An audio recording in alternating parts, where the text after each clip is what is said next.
Bien, bueno, en Segunda de Reyes, en el capítulo 22, tenemos la historia de un rey, uno probablemente de los más famosos, tal vez luego de David y Salomón, que fue el rey Josías, ¿no es cierto? Y en algunos estudios anteriores estuvimos viendo también algo del rey Josías, y yo quisiera, ¿no es cierto?, finalizar un poquito esta historia, también dándonos un sustento, un ánimo, una exhortación en cuanto a lo que estamos estudiando. Hoy día finalizamos, ¿no es cierto?, con esta serie que nos ha tomado varias semanas, que tiene que ver con un método de estudio bíblico que hemos compartido con la iglesia, ¿no es cierto?, esta serie usando bien la palabra de verdad. Hoy estamos finalizando. Y para comenzar esta finalización quisiera llevarles a meditar un poquito en esta historia. Bueno, luego de que se descubriera el libro de la ley en medio de la remodelación del templo, y que Josías se conmoviera ante su lectura, ¿no es cierto?, dice ahí el texto, y que llorara, que rasgara sus vestidos, este rey manda a preguntar a una profetisa acerca de él y de su pueblo, ¿no es cierto?, y acompáñenme al verso 14 de Segunda de Reyes, capítulo 22. El verso 14, ¿no es cierto?, dice: Entonces fueron el sacerdote Hilcías y Ahicam, Acbor, Safán y Asaías a la profetisa Hulda, mujer de Salum, hijo de Ticva, hijo de Arjás, guarda de las vestiduras, la cual moraba en Jerusalén, en la segunda parte de la ciudad, y hablaron con ella.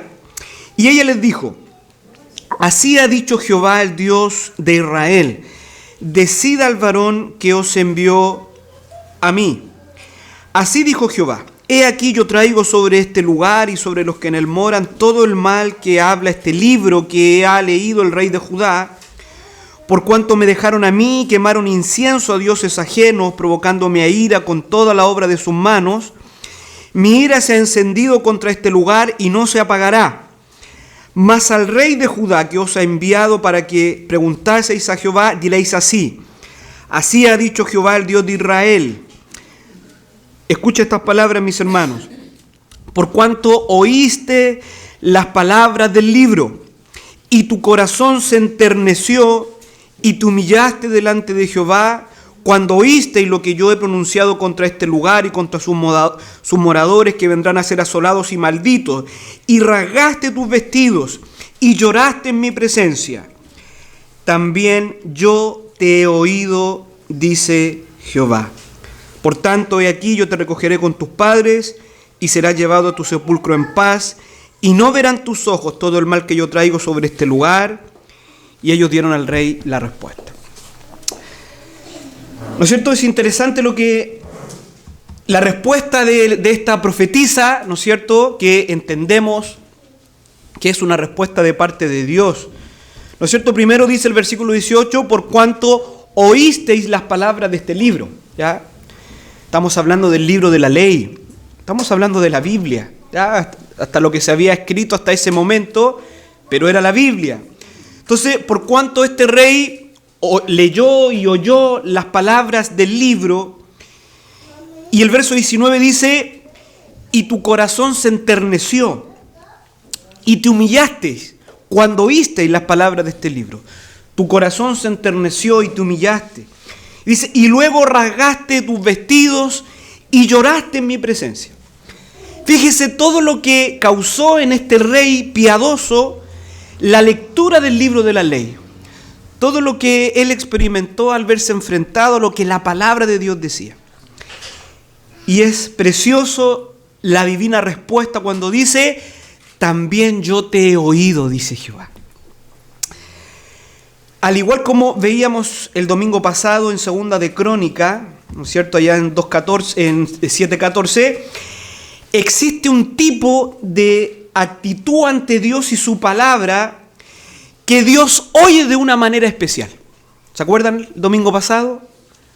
¿No es cierto? Si te humillares, si me buscases, si oraren, entonces yo oiré desde los cielos. ¿No es cierto? Acá, por cuanto el rey se humilló, rasgó sus vestidos, lloró en la presencia del Señor, también yo te he oído, dice el Señor. Al parecer hay una actitud la cual Dios oye esa oración de una manera especial. Note la actitud de este joven rey. Este rey era un hombre joven. Dice que él leyó, escuchó la palabra del Señor, pero eso no se quedó en un mero conocimiento, no se quedó en una mera información, sino que lo que él leyó, lo que él escuchó, no solo quedó en su mente, sino que bajó a su corazón, porque dice que se enterneció su corazón. Se enterneció su corazón y se humilló. Mi amado hermano, cualquier manera de acercarse a la Escritura, cualquier método que usted utiliza al leer la Biblia, si se está quedando en mero conocimiento, en mera información, si la palabra no está enterneciendo su corazón, si no está humillando su vida, entonces no es una manera correcta de acercarse a la palabra del Señor. Recuerde que los fariseos tenían mucha información.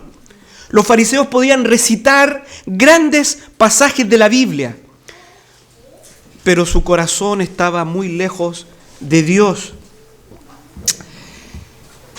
Pero también fíjese, mi amado hermano, que aunque la actitud del rey es una actitud de una piedad tremenda, ¿no es cierto?, al oír la palabra del Señor y cómo su corazón fue conmovido y cómo él se humilla y llora delante del Señor.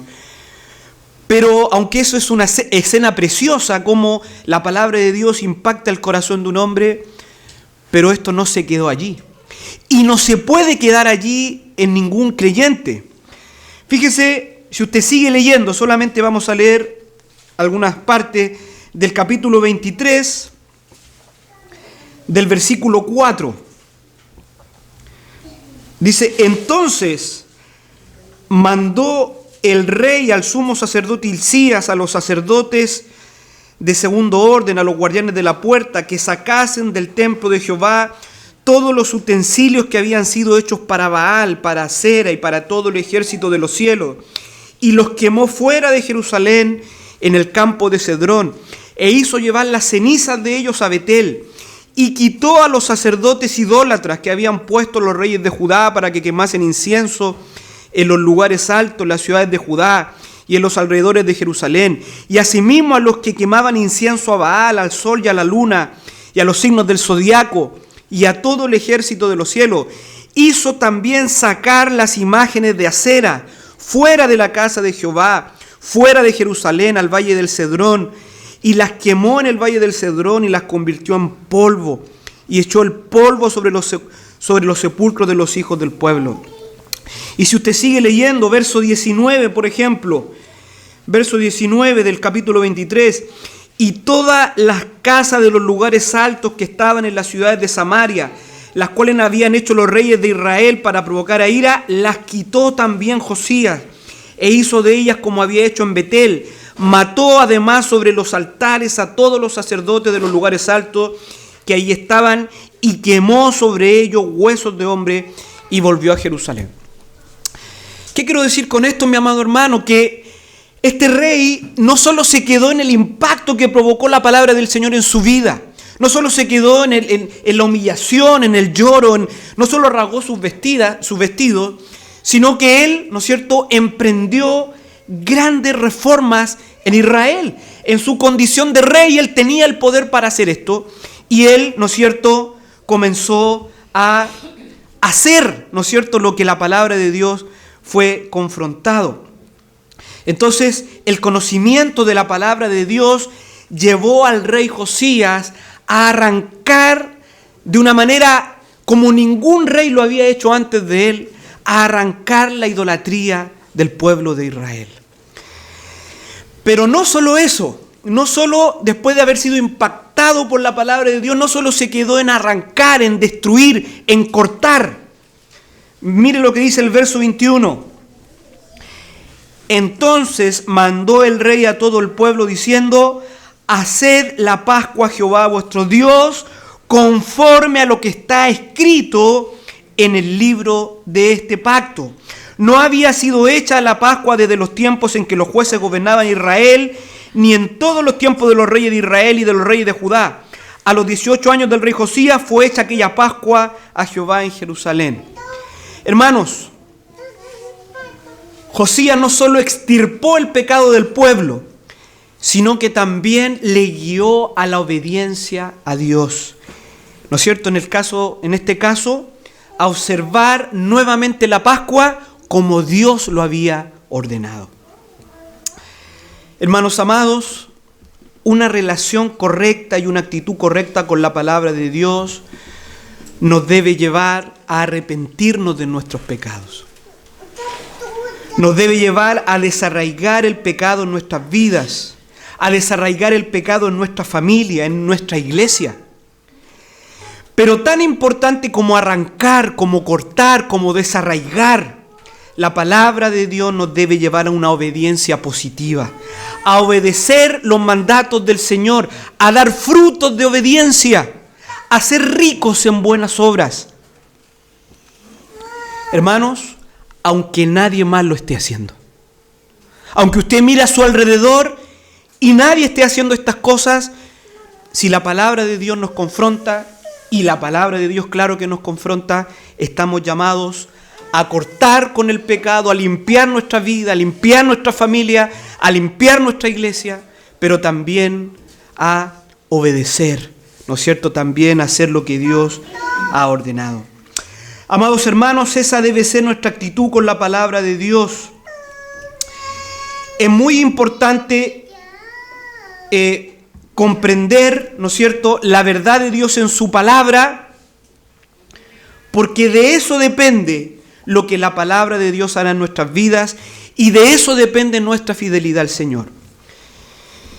Si yo no estoy llegando a lo que Dios quiere decir con su palabra, ya sea porque mi manera de acercarme a ella es tal vez muy general o muy superficial, o mi método de estudio está errado, por ejemplo, leo y aplico rápidamente, entonces estaré perdiendo mucho de lo que Dios quiere decir en su palabra, y eso tendrá un impacto no menor tanto en mis convicciones cristianas, porque no estaré tomando lo que Dios puso allí, y eso también va a tener un impacto en mi caminar con el Señor. Por tanto, mi amado hermano, es importante, como vemos en el ejemplo de este rey, acercarnos a la palabra de Dios con una actitud correcta, ¿no es cierto? Vamos a la palabra de Dios para que ella hable a nuestras vidas, para que renueve nuestros pensamientos, pero para que también enternezca nuestro corazón. Pero para que eso se produzca de buena manera, tenemos que ir a la palabra de Dios con un método de estudio correcto. Lo hemos dicho en reuniones anteriores. Muchas veces, mis amados hermanos, no estamos tomando todo lo que Dios tiene para nosotros en su palabra, porque tal vez tenemos una manera incorrecta de acercarnos a las Escrituras.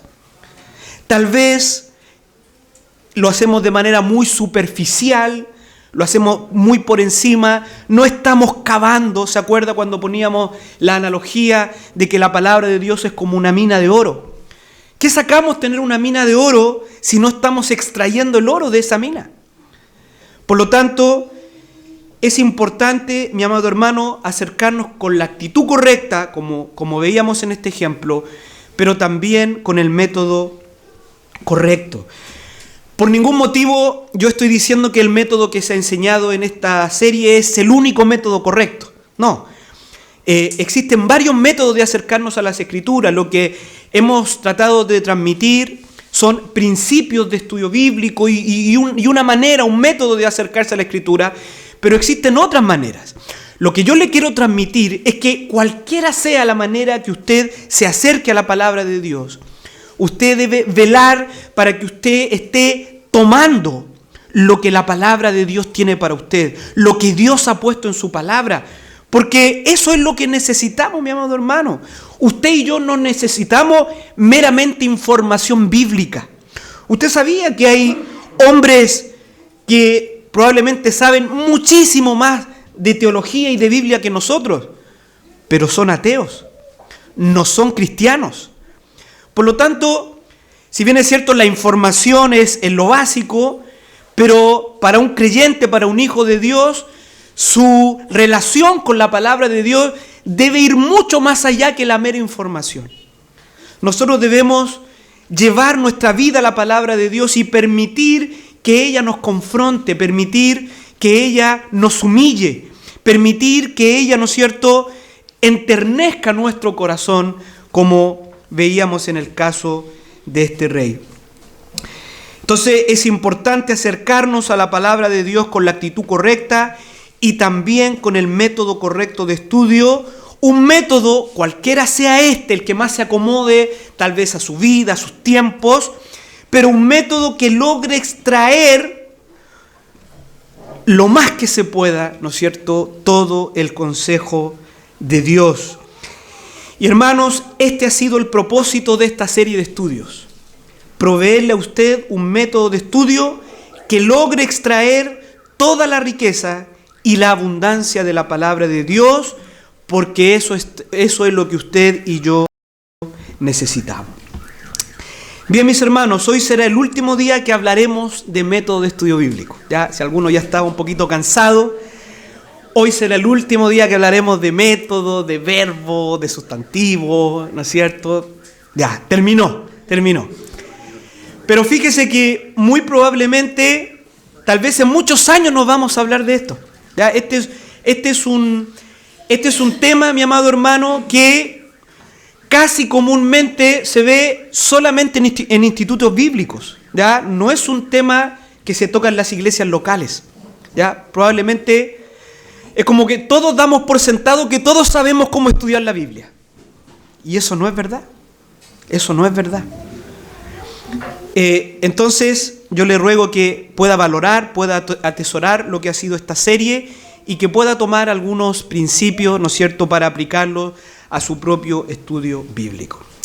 Bien, entonces, ¿qué vamos a hacer en este último estudio? Vamos a recordar rápidamente lo aprendido y vamos a practicar.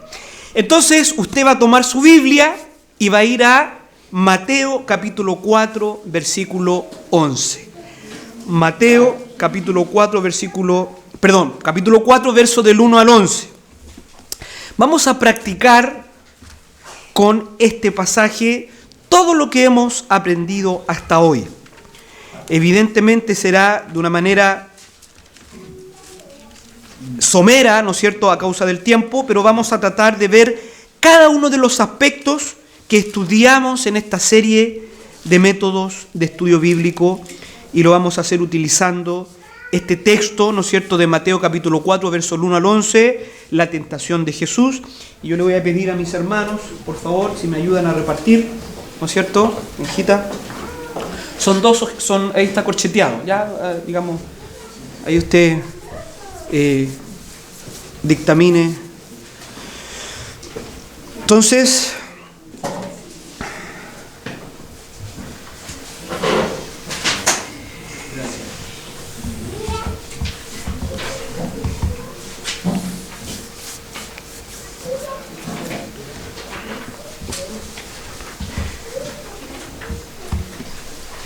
bien, mis hermanos, entonces vamos a practicar.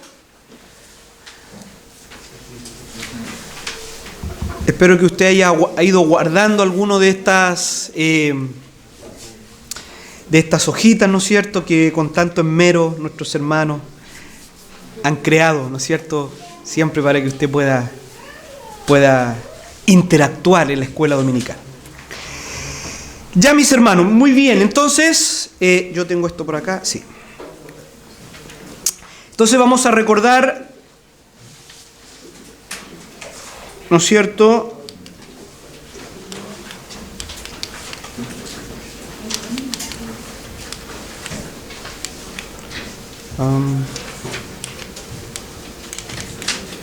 no, creo que no funciona.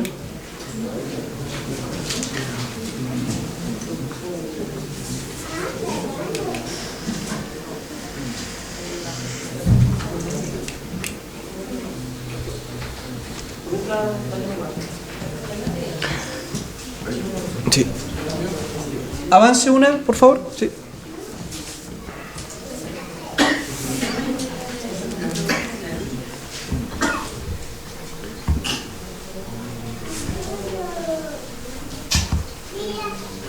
Ya, entonces vamos a recordar, ¿no es cierto?, que este método de estudio bíblico se compone de tres grandes etapas o de tres grandes partes, ¿no es cierto? Tenemos en primer lugar la investigación, donde en esa etapa, que tal vez es la más larga de este método, ¿no es cierto?, en la que más va a requerir tiempo.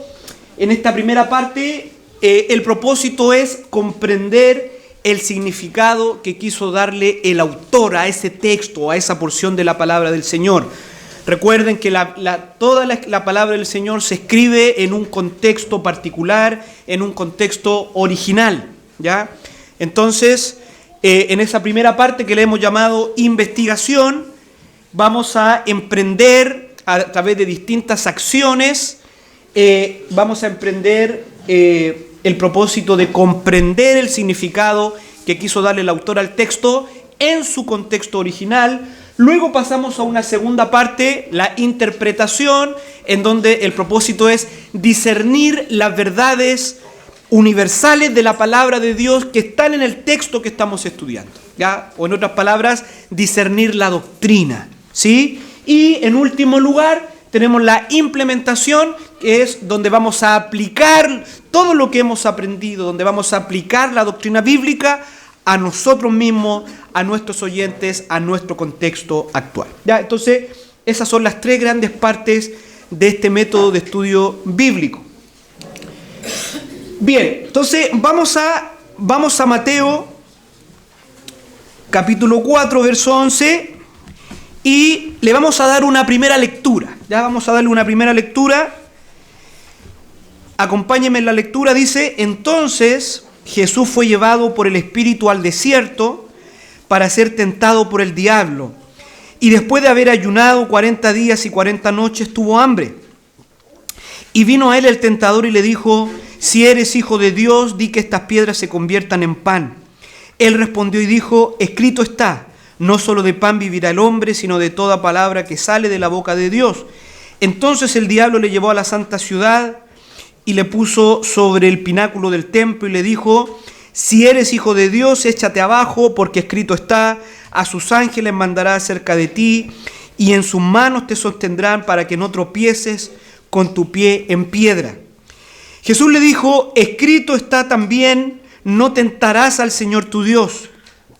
Otra vez le llevó el diablo a un monte muy alto y le mostró todos los reinos del mundo y la gloria de ellos, y le dijo: todo esto te daré si postrado me adorares. Entonces Jesús le dijo: vete, Satanás, porque escrito está, al Señor tu Dios adorarás y a Él solo servirás. El diablo entonces le dejó, y he aquí vinieron ángeles y le servían. ¿Ya? Entonces, ahí está nuestro texto, ¿no es cierto? Un texto más o menos conocido. Bien, ¿qué hacemos, no es cierto? ¿Cómo partimos nuestro proceso de investigación? Bueno, vamos a descubrir el contexto. Ahí en su hojita, ¿no es cierto?, usted tiene un cuadrito que le va indicando las distintas partes, y en la última parte, en la última cara de la hojita, ahí usted tiene, ¿no es cierto?, todos los pasos de estudio que usted, en la medida que usted va completando el recuadro, usted va chequeando. Ya, ahí está todo muy ordenado, con sus títulos, sus subtítulos, y ahí usted puede ir chequeando lo que va haciendo. Se ve, ¿no es cierto?, muchas cosas que hay que hacer, pero como hemos dicho, si usted, ¿no es cierto?, primero, no en cada texto usted va a hacer todo eso, ¿ya? No todos los textos dan para hacer cada cosa de la que dice ahí. Algunos textos usted va a avanzar más rápido en algunas partes, ¿ya? Y también con la práctica usted va a ir memorizando cada parte y usted luego va a ir aplicando de manera más natural, ¿ya? Acuérdese del ejemplo de aprender a conducir, ¿ya? Cuando practicamos algo, llega un punto, ¿no es cierto?, donde ya lo hacemos de manera más natural. Entonces, lo primero que hacemos es descubrir el contexto. Y descubrir el contexto tiene tres pequeños pasos, ¿no es cierto?, que tiene que ver con el contexto histórico, el contexto cercano y el contexto integral. ¿Qué podríamos decir del contexto histórico? ¿Se acuerdan? Básicamente, autor original, audiencia original y el propósito del texto o del libro.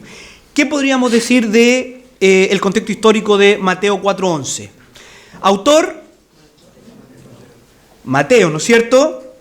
Audiencia original, ¿sí? ¿No es cierto? Principalmente a los judíos. Y propósito original del libro, bueno, dar a conocer el evangelio al pueblo judío. ¿Ya? Listo. ¿Ya? Eso sería el contexto histórico. Ahí debemos mencionar al autor, ¿ya? En la medida que vamos avanzando, vaya rellenando su cuadrito, ¿no es cierto? Entonces yo les voy a ir mostrando lo que yo también voy poniendo. Entonces ahí yo puse, el autor fue Mateo, un discípulo y apóstol del Señor. Mateo escribió principalmente para los judíos. Listo. Ahí está el contexto histórico, ¿no es cierto? Ahora, si usted tuviese más tiempo, usted podría incorporar algunos otros datos, pero estoy pensando, ¿no es cierto?, en un devocional matutino, ¿no es cierto?, donde no podemos detenernos tanto en algunos aspectos, ¿ya? Luego, en el contexto cercano, básicamente, ¿qué está pasando antes y qué está pasando después? Y para eso solamente tenemos que mirar la palabra. ¿Qué tenemos antes de la tentación? El bautismo de Jesús. ¿Qué tenemos después de la tentación? El inicio del ministerio de Jesús. Entonces ahí está. Antes, bautismo de Jesús. Después, el comienzo del ministerio de Jesús. Si usted luego, supongamos, quiere hacer un estudio más acabado, usted se va a dar cuenta que el bautismo está muy conectado con la tentación. Porque aquel que señaló Dios públicamente, este es mi Hijo amado, ¿no es cierto?, en él tengo complacencia. Bueno, ese mismo que Dios ha señalado es el que va a tener su primera gran prueba. Y en cierto sentido, ¿no es cierto?, va a tener que demostrar que es el Hijo de Dios, ¿no es cierto? Entonces, en un estudio más profundo, se va a dar cuenta que está esa conexión también con lo que dice anteriormente. Y en el contexto integral, aquí simplemente nos preguntamos, ¿qué lugar ocupa esta historia, esta narración, este texto en la historia bíblica en general? Tenemos que ubicarlo en algún lugar. Y por ejemplo, yo he puesto, nuestro pasaje está relacionado con la obra de encarnación del Hijo de Dios, de cómo Dios se hizo hombre para salvar a los pecadores y en su condición de hombre venció la tentación siendo totalmente obediente al Padre, ¿no es cierto? Entonces ahí ubicamos nuestro texto en qué parte de la gran historia bíblica se encuentra, ¿no es cierto? Usted podría incluso eso más resumido, ¿no es cierto? El Hijo de Dios en sus días terrenales cuando fue tentado. Listo, ¿ya? Y usted ubica ya su texto en el gran panorama y en la historia bíblica, ¿no es cierto? Tiene un minutito ahí para ir avanzando. Póngase el desafío de hacer este devocional hoy en la mañana, acá en la iglesia, ¿no es cierto? Tal vez agregar que igual en el contexto integral el pasaje explica también que Cristo es sin pecado. Correcto, sí. Al menos yo eso lo puse un poquito más adelante, por ejemplo, cuando ya estamos en la idea principal del texto. Ya aquí, digamos, como es parte como de la primera parte, sugiero ubicarlo más que nada, ubicarlo como en la historia, como en la gran historia de la redención. Creo que más adelante se va a exigir del texto que digamos, hablemos de la impecabilidad de Cristo. Ya, mis hermanos, vamos avanzando. Entonces, luego, el segundo paso, ¿no es cierto?, es, ahora nos metemos al texto, ¿no es cierto? Y ahí lo que se nos sugiere, leer el texto varias veces, familiarizarnos más con el texto, ya que tenemos el contexto histórico, contexto cercano e integral. Ahora nos vamos a meter al texto y en un devocional normal, en un estudio normal, usted lee al menos unas 3 o 4 veces su texto, para que se familiarice con el texto. Ya no lo vamos a hacer ahora, ¿no es cierto?, por causa del tiempo. Luego, de aquí viene la parte donde vamos a realizar anotaciones al texto. ¿Ya? Vamos a ir al texto y vamos a hacer anotaciones. Cuando estudiamos un pasaje más largo como el que tenemos, no es necesario una indagación del texto demasiado exhaustiva. Ya este es un consejo. Si estamos estudiando 1 o 2 versículos, sea exhaustivo, es 1 o 2 versículos. Pero este es un pasaje de 11 versículos. Aquí vamos a resaltar en esta indagación lo que podría ser más importante en una narración. ¿Qué cree usted que podría ser más importante a destacar en una narración? Porque ya al leer este texto ya sabemos, aunque lo vamos a poner más adelante, ya sabemos que es una narración histórica. ¿Ya? Entonces, ¿qué podría ser más importante destacar o buscar en una narración? ¿Serán, por ejemplo, los conectores? En una historia, digamos, cronológica, por ahí los conectores no son tan importantes. Pero, por ejemplo, sí, las acciones, los verbos. Entonces, en una historia, que es una narración, vamos a poner especial atención en los verbos. ¿Ya? ¿No es cierto? ¿Qué nos está diciendo la historia? Tome ahí, mientras yo voy, ahí está el texto, usted lo tiene, vaya marcando los verbos que usted considere relevantes. Ni siquiera todos los verbos, ¿ya? Ni siquiera todos los verbos, lo que usted considere relevante. En este punto se supone que usted ya leyó varias veces el texto, ya usted ya está familiarizado con el texto y ahora usted marca, ¿no es cierto? Usted va marcando, ¿no es cierto? Va haciéndole un circulito a los verbos relevantes. También en una historia podrían ser importantes los sustantivos más importantes, nombres, personajes. Son importantes los personajes en una historia, entonces podría ir también con un cuadradito encerrando los más relevantes. Por ejemplo, bueno, yo he marcado fue llevado, ser tentado, haber ayunado, ¿no es cierto? No tentarás, adorarás, servirás, ¿no es cierto? Y todos esos conceptos nos van ya dando una idea acerca de lo que se trata nuestro texto. Algunos sustantivos, ¿no es cierto? Ahí en el versículo 4, el hombre, ¿no es cierto? En el verso 7, el Señor tu Dios. Luego en el verso 10, nuevamente el Señor tu Dios.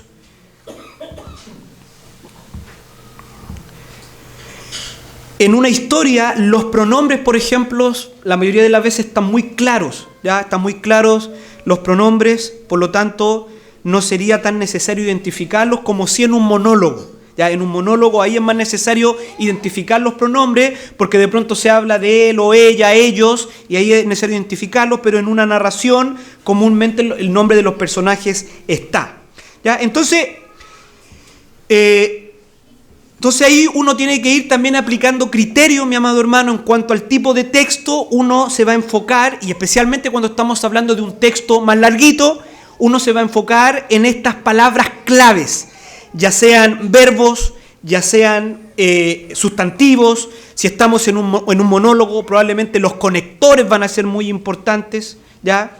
Entonces eso ahí usted lo puede hacer. Lo importante es que usted identifique algunas palabras claves de su texto. Bien, pasamos al tercer paso. Una vez hemos indagado el texto, ¿no es cierto? Una vez hemos indagado el texto, hemos hecho una redondelita, un cuadradito, ¿no es cierto? Hemos marcado, hemos subrayado. Luego pasamos a identificar los temas. Ya ahí está, ¿no es cierto? Identificación de temas. Aquí la idea es identificar patrones en nuestro texto. Patrones en nuestro texto. Aquí aprenderás a reconocer 4 patrones habituales que se encuentran en las Escrituras y que indican los temas principales del texto. ¿Ya? Entonces aquí pasamos a buscar en el texto palabras repetidas, ¿no es cierto?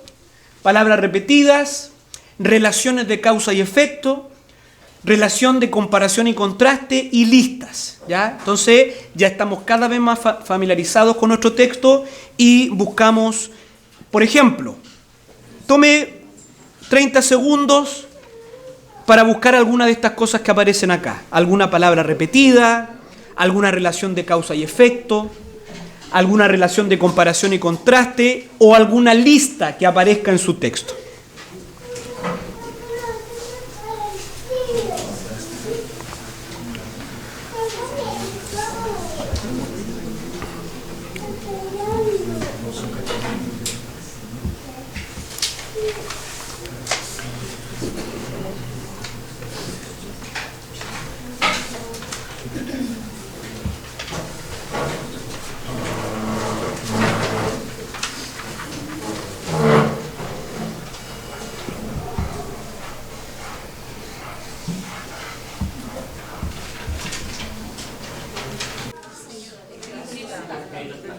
Ya, escrito está. Yo, por ejemplo, le puse así. Tal vez no hay una palabra clave repetida, pero lo que se repite, por ejemplo, son las tentaciones. ¿Ya? Tenemos 3 tentaciones en nuestro texto.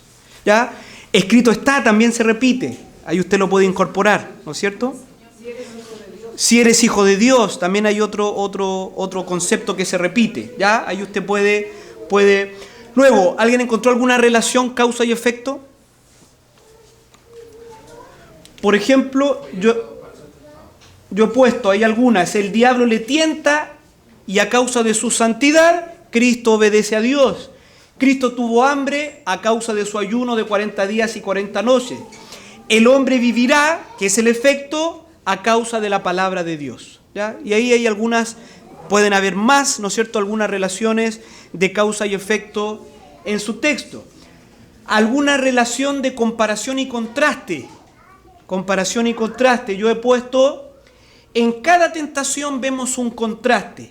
En cada tentación el diablo dice, así debes vivir, ¿no es cierto? Tienta a Jesús a vivir de una manera y Jesús dice, no debo vivir de otra manera. ¿Ya? Ahí hay una relación de causa, de contraste. Existe un marcado contraste en nuestro texto entre las obras de las tinieblas y las obras de la luz, ¿no es cierto?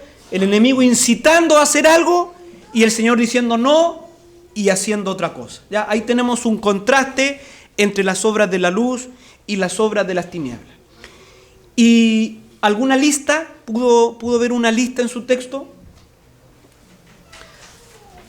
Bueno, la lista de las tentaciones. ¿Ya? Hay 3 tentaciones, eso ya es una lista. Ya 3 es una lista. ¿Ya? Entonces, lista de tentaciones. ¿Cuáles fueron estas tentaciones? Convertir las piedras en pan, echarse abajo del pináculo del templo y la gloria del mundo a cambio de adoración. ¿Ya? Entonces, al ir completando estos pasos, usted cada vez más y más se acerca, ¿no es cierto?, a la idea principal del texto en su contexto, ¿no es cierto?, lo que el autor quiso decir. Bien, ahora pasamos a la última parte de la investigación, que ya vamos derechamente, luego de toda la información que hemos reunido, ¿no es cierto? Hasta este punto usted ha trabajado para entender el contexto, ha trabajado las palabras de su texto y ha identificado algunos temas en su texto. Partiendo de esa información, ahora deberá procurar identificar las ideas principales que se transmiten en el pasaje, ¿no es cierto? Entonces, para esto, para buscar el significado del texto o las ideas principales de nuestro texto, lo primero que tenemos que hacer es determinar la categoría del texto. ¿Ya? ¿Se acuerdan que estudiamos esto? Debemos determinar cuál es el género del texto o la categoría del texto. Recuerde que la Biblia fue escrita en distintos géneros o categorías literarias, ¿no es cierto? Y debemos identificar cuál categoría es. ¿Recuerda las categorías básicas que estudiamos en una clase? ¿Qué categorías de poesía, narrativa o historia y monólogo, ¿no es cierto? O discurso, también algunos le llaman. Algunos agregan literatura profética, literatura apocalíptica, ¿ya? Entonces, tenemos distintos tipos de literatura. Ahora, para extraer ya el significado, la idea principal, es sumamente importante que entendamos la categoría del texto, porque, como lo estudiamos en su momento, cada uno de estos géneros tiene una manera de componerse, tiene unas pautas de composición. Una narración su estructura es distinta, por ejemplo, a una poesía. Y una poesía es distinta a un monólogo o a un discurso doctrinal, ¿ya? Entonces es importante que logremos identificar el género o la categoría de nuestro texto. Eso nos va a acercar mucho a el significado del texto. ¿Cuál sería entonces la categoría de nuestro texto? Oh, sí, ¿no es cierto? Ahí está. Es historia narrativa, ¿ya? Bueno, es historia narrativa. Luego nos piden, ¿no es cierto? Luego nos van a pedir dividir el texto, ¿ya? Y ahí nos van a pedir dividir el texto con el propósito de comprender su significado. Entonces, ¿dónde usted pondría algunas divisiones particulares en el texto de Mateo? Tome 20 segundos para dividir el texto, ¿ya? Para dividir el texto según temas o ideas que usted encuentre en el texto.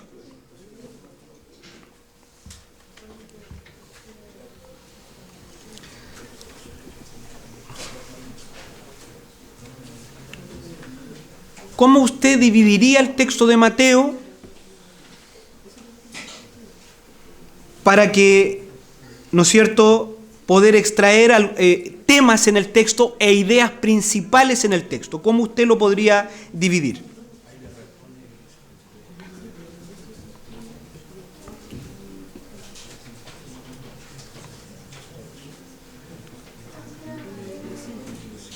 ¿Se acuerda, por ejemplo, cuáles eran las partes de una narración?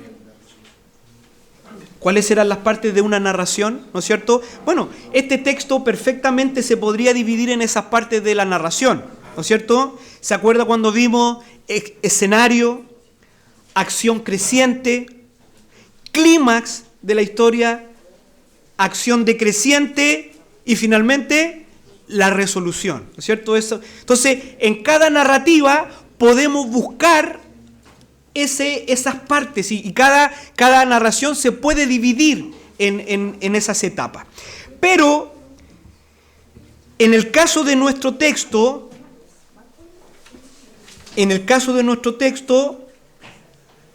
es evidente que el texto enfatiza, ¿no es cierto?, 3 divisiones naturales que hay ahí en el texto. ¿Cuáles son esas divisiones naturales? Las 3 tentaciones, ¿no es cierto? Las 3 tentaciones. Eso es lo que está enfatizando el texto, ¿ya? Digamos, podríamos estudiar el escenario, ¿no es cierto?, cuando Jesús fue llevado al desierto, claro que sí. Podríamos ver la última parte, pero en realidad el énfasis del texto está en las 3 tentaciones. Por lo tanto, nos vamos a quedar con esas divisiones. Nos vamos a quedar con la división de las 3 tentaciones, porque según lo que hemos visto hasta acá, al parecer ese es el énfasis del texto, las 3 tentaciones del Señor. Entonces vamos a dividir nuestro texto, le vamos a poner ahí un slash entre el versículo 4 y el versículo 5, y entre el versículo 7 y el versículo 8. Y ahí están divididas las 3 tentaciones, entre el versículo 4 y el versículo 5, ¿no es cierto? Hay un slash, y entre el versículo 7 y el versículo 8, 2 divisiones, y vamos a quedarnos con 3 secciones, que básicamente son las 3 tentaciones. Luego, usted tiene que bosquejar su texto o mostrar una estructura, ¿ya? Y aquí usted puede ser muy creativo, ¿ya? Muy creativo. Por ejemplo, el hermano, ¿no es cierto?, que tiene estudios acerca de este tema, él simplemente dibujó, ¿no es cierto?, dibujó un pan, ¿no es cierto?, en la primera parte, ¿no es cierto?, luego dibujó un corazón y luego dibujó una silla, ¿ya? Y esa fue la manera para él como de la estructura del texto, como de entenderlo. Luego hizo algún otro diagrama. Yo, que no soy tanto del dibujo, ¿no es cierto?, hice más bien un diagrama como este, ¿no es cierto?, un diagrama como este. Entonces, estructura del texto: primera tentación, pan, sustento físico, palabra de Dios. Segunda tentación, alturas del templo, seguridad física, no tentar a Dios. Y tercera tentación, reinos, mundo, gloria mundana, sumisión a Dios, ¿ya? Y esa es mi estructura del texto, ¿no es cierto?, que me va a ayudar a recordar esas divisiones que yo he hecho del texto, que luego van a ser importantes a la hora de la interpretación, ¿ya? Luego se nos pide que determinemos el tono del texto, ¿ya? Determinemos el tono del texto. ¿Se acuerdan lo que significaba eso? El tono del texto. Tratar de identificar, digamos, en qué tono escribe el autor. La verdad es que cuando en una narración como esta es difícil identificar en qué tono habrá escrito Mateo. Pero por decir algo, ¿qué diría usted? ¿En qué tono habrá escrito Mateo esta sección de su evangelio? La tentación del Señor. ¿Qué piensa usted? Vamos a avanzar. ¿Cuál es el tono del texto?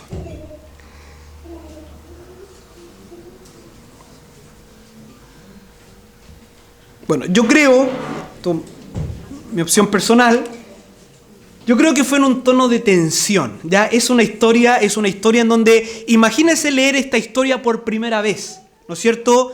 O, ¿qué dijo Satanás, no es cierto? ¿Qué va a decir el Señor? Luego le manda otra tentación, ¿cómo va a responder el Señor? ¿No es cierto? Quizá es un ambiente de tensión. Entonces yo he definido el tono del texto como es una historia tensa, ¿no es cierto? Que uno, si la leyera por primera vez, uno estaría, bueno, ahora ¿cómo va a responder el Señor? ¿Ya? Porque el enemigo utiliza la palabra, ¿no es cierto?, para hacer cada una de sus tentaciones y uno está ahí esperando la respuesta. Entonces, tensión. Y por último, ¿no es cierto?, aquí, en esta última parte, debemos considerar todo lo que hemos aprendido del pasaje, ¿no es cierto?, y escribir en algunas oraciones lo que hasta aquí nosotros consideramos que es la idea principal del texto, que es lo que el autor está diciendo, ¿ya? Y en mi caso yo he escrito lo siguiente, ¿no es cierto? Jesucristo, el Mesías de Dios, vivió una vida sin pecado en sus días terrenales, en su humanidad, no cedió a la tentación de Satanás, obedeció a la palabra de Dios en cada aspecto de su vida y vivió una vida santa, ¿no es cierto? Según todo lo que yo ya he visto, creo que eso, ¿no es cierto?, estas ideas resumen, ¿no es cierto?, y es la idea principal lo que el autor quiere transmitir, ¿no es cierto?, que el Mesías de Dios vivió una vida sin pecado, ¿ya? Que cuando se enfrentó a la tentación de Satanás, ¿no es cierto?, él no cedió a la tentación, resistió la tentación, ¿no es cierto?, y pudo tener victoria sobre el pecado. ¿Ya? Eso para mí sería la idea principal del texto, en su contexto original, lo que quiso decir el autor. Bien, vamos a ir más rápido, mis hermanos. Vamos entonces ahora a la segunda parte, que es la interpretación, ¿ya? Y con esto ya terminamos completando este cuadrito. Ya vamos a la segunda gran etapa, que es la interpretación, y recuerde que el propósito de la interpretación es identificar las doctrinas en nuestro texto. ¿Ya? Identificar las doctrinas, las verdades universales, aquellas que no están sujetas al tiempo ni a la cultura, sino que son verdades aplicables en todo tiempo, en todo lugar, ¿no es cierto?, y a todo hombre, la doctrina de la palabra del Señor. Y en este punto se nos pide que primero preparemos un marco, ¿no es cierto?, preparemos un marco, y este marco nos va a proporcionar un bosquejo sobre el cual hacer nuestra interpretación. Y en esta reformulación del marco, lo primero que se nos pide es volver sobre el último paso de la investigación, es decir, reformular la idea principal. Usted nuevamente tiene que mirar su idea principal y quizás reformularla, sintetizarla. Yo, por ejemplo, creo que no la hice ahí, pero se la leo. Yo la sinteticé aún más. Dice: Cristo resistió las tentaciones de Satanás y vivió una vida santa sin pecado. ¿Ya? Es aún más sintetizado de lo que yo había escrito en mi idea principal. Cristo resistió las tentaciones de Satanás y vivió una vida sin pecado. Luego se nos pide dar un título a cada una de las secciones. Las divisiones que hemos hecho, nosotros las hemos separado según las tentaciones. Entonces ahora le vamos a dar un título a cada una de esas secciones que nosotros hemos dividido el texto. ¿No es cierto? De aquí en adelante, mis hermanos, yo voy a trabajar solamente con la primera tentación, ¿ya? Por causa del tiempo, no voy a hacer todas las tentaciones, pero aquí va a estar el modelo, ¿no es cierto?, que debemos aplicar a cada una de las tentaciones o a cada una de las secciones. Entonces, por ejemplo, para mí, un título que, representa esa primera sección que tiene que ver, ¿no es cierto?, con el verso 3 y el verso 4 es la tentación de desconfiar de Dios para el sustento físico. ¿Ya? Ese es el título que yo le he puesto a esa sección. ¿Ya? Luego de haber reformulado la idea principal y de haberle dado un título a cada una de las secciones, ¿ya? Por ejemplo, le digo qué título yo le puse a las otras secciones. Deme un segundito. No es acá.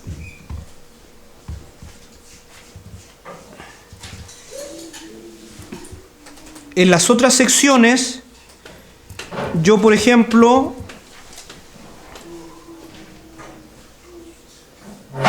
puse en la sección número 2, la tentación de desconfiar de Dios para la seguridad física.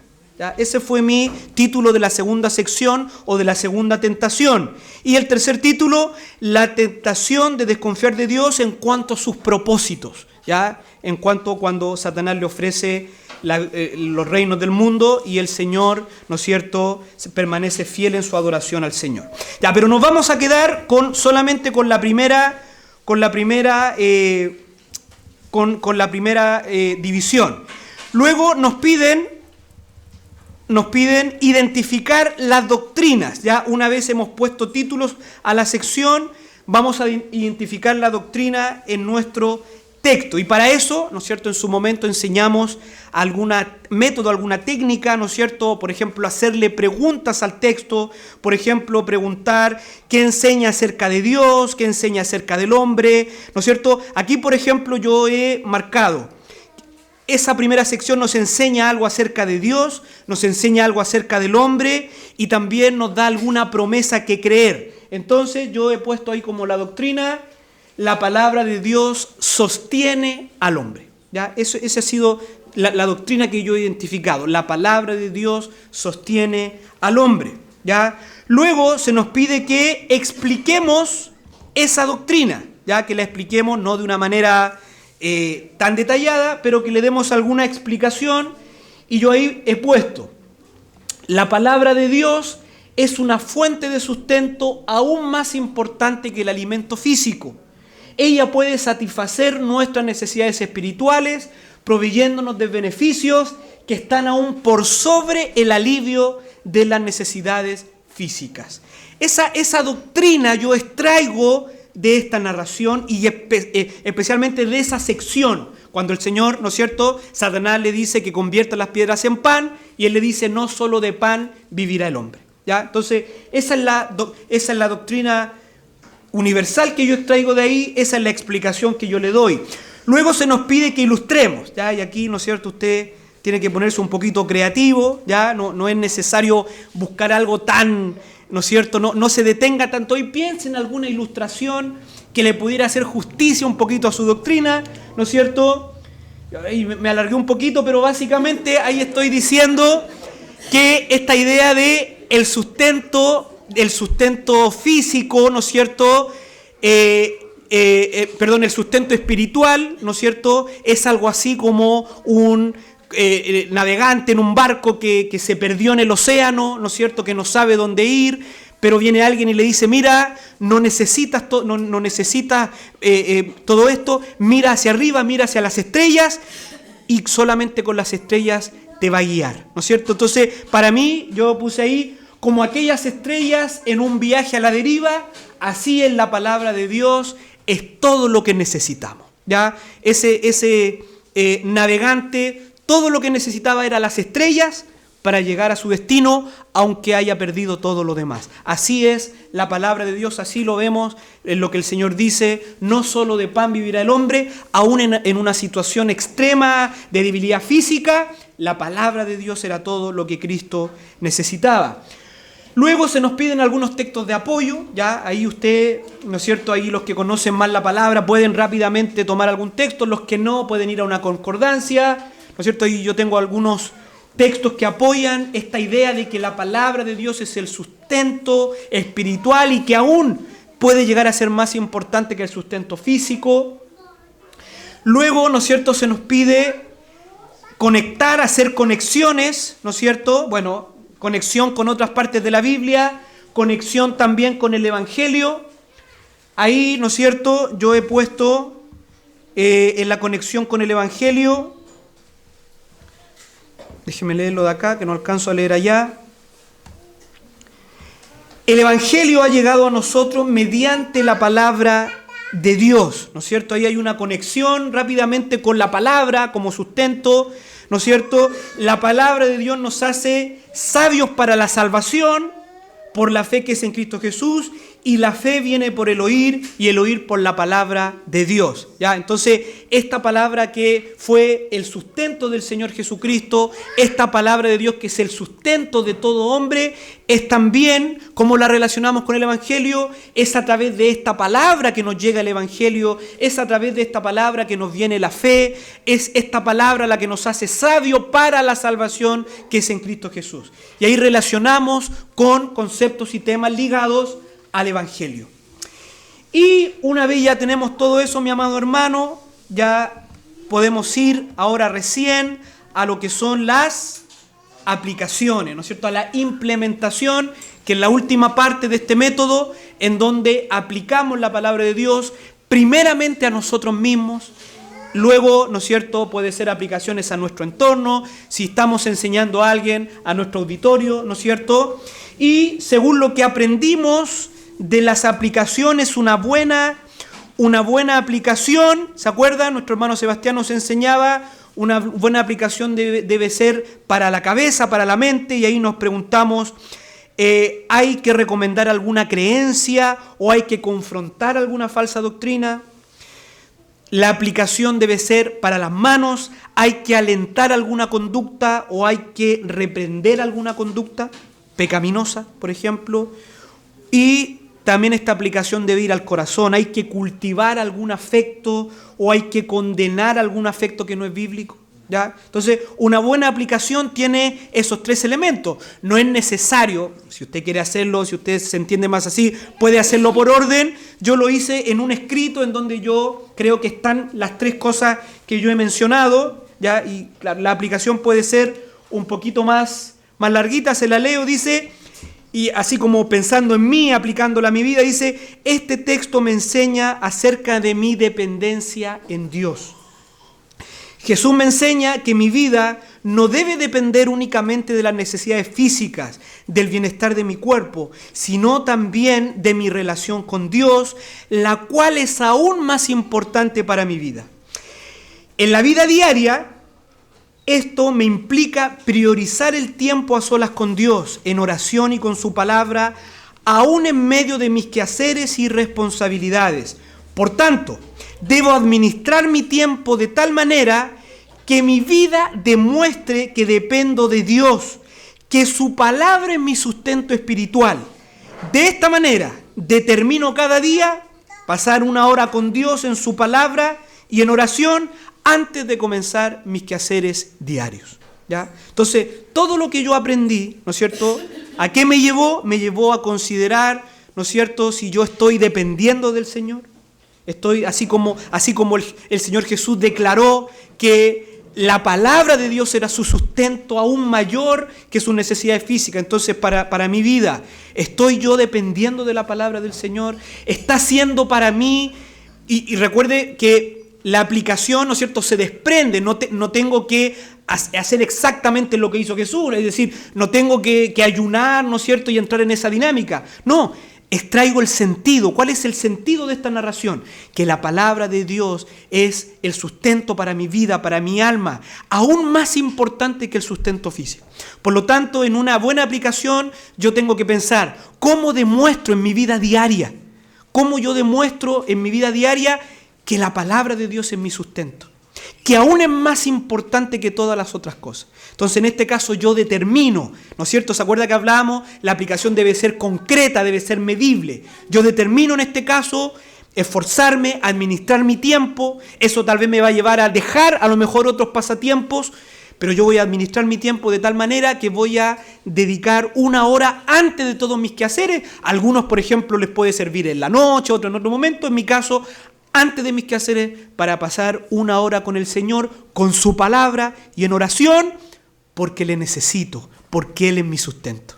¿Se fija a dónde puede llegar un texto y puede tener una buena aplicación en nuestras vidas?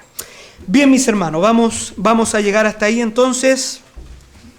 El Señor les bendiga, mis amados hermanos. Ahí tienen algún material entre sus hojitas. Si alguno quisiera, digamos, el material completo, ya, yo tengo el material completo.